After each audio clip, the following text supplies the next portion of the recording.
Alrighty. Now, let me drink some water before I start.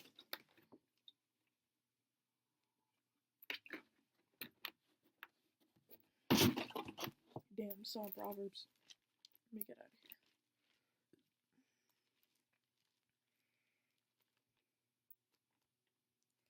This is actually really fun. I think it's probably funner because of the fact that I'm not trying so hard and I'm kind of just reading and flowing. And I'm happy I decided to start all over today. But okay, chapter 6. And it came to pass when we began to multiply on the face of the earth, and daughters were born unto them. The sons of God saw the daughters of men, that they were fair, and they took them wives of all which they chose. And the Lord said, My spirit shall not always strive with man, for that he also is flesh, yet his days shall be 120 years. There were giants in the earth in those days, and also after that, when the sons of God came in unto the daughters of men, and they bare children to them, the same became mighty men, which were of old, men of renown. I need to search up what renown means, because this is my third time basically reading this today. I keep bumping into that word. Refers to being widely known of honor after describing powerful, often corrupt individuals or God-given reputation for righteousness. Wait, okay, because I'm in 6 right now, and it says the most prominent mention is in Genesis 6:4, identifying the men of renown as the Nephilim.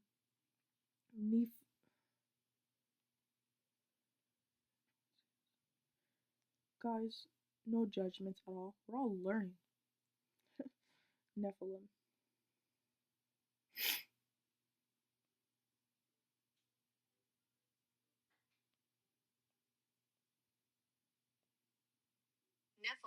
Nephilim. Okay. So, back to reading. Dang it. Okay, yeah, it's right here. Okay.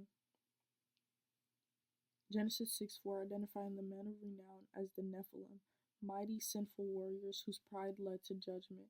Conversely, true, enduring renown comes from faithfulness to God. Okay. So, okay. Mighty sinful warriors whose pride led to judgment. Alright. So that's the renown, the men of renown. And God saw that the wickedness was of man was great in the earth, and that every imagination of the thoughts of his heart was only evil continually.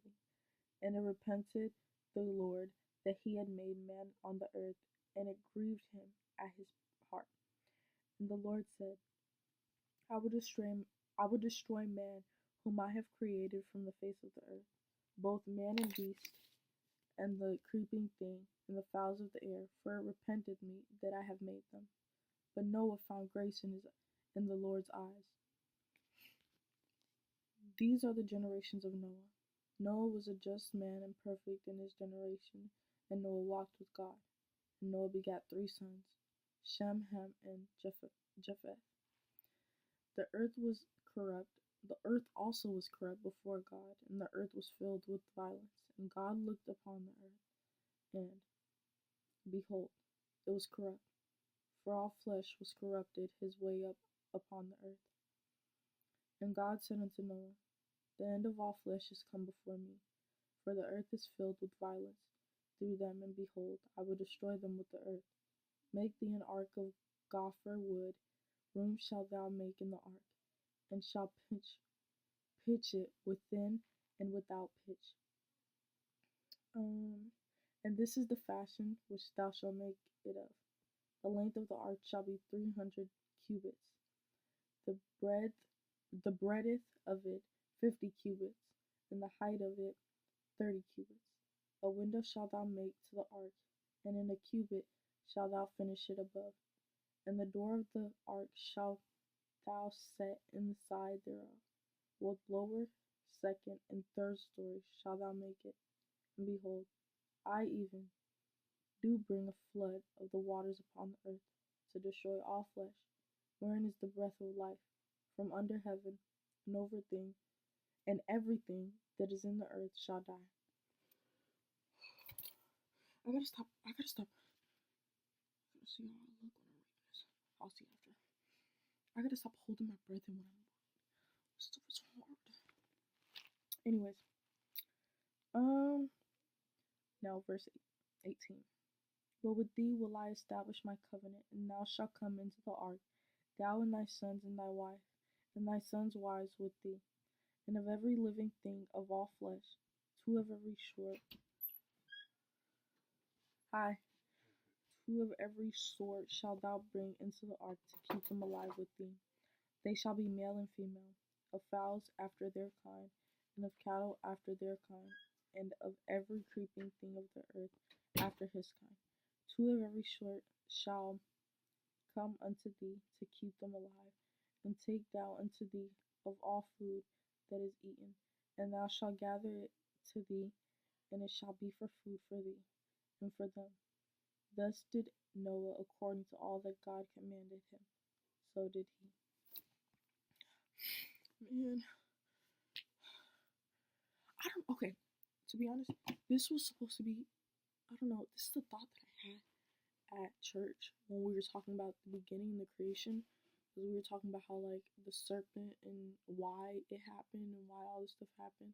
And of course, my church, we believe that it was a part of God's plan. You know, it was a part of God's plan to give Adam and Eve a choice, just like He gave us a choice. He gave us moral agency to be able to choose whether we want to do good or we want to do bad, and not saying that they did bad by eating the fruit because it was a blessing that they ate the fruit, because we have choices to be able to choose if we want to do good or bad.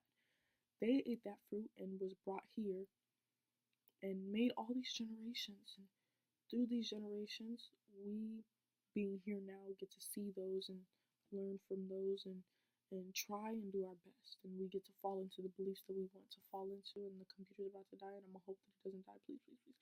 But anyways, I'm gonna get to the point so I can play this up.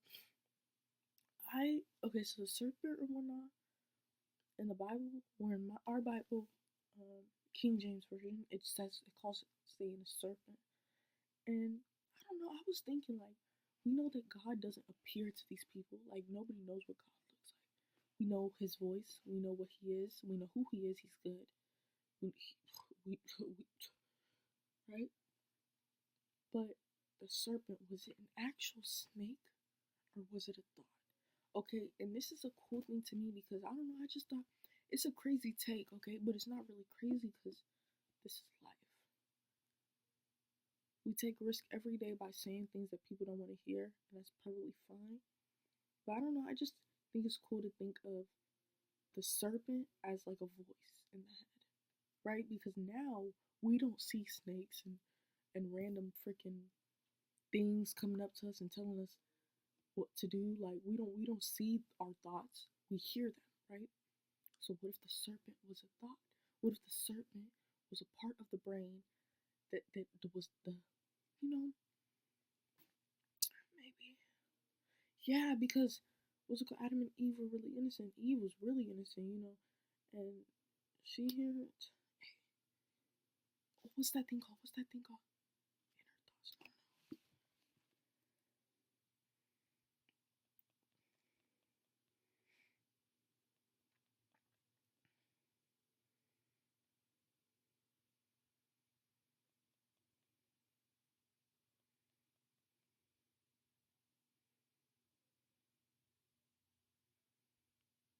Intrusive thoughts. Intrusive thoughts. Intrusive thoughts are thoughts that intrude in your head, right?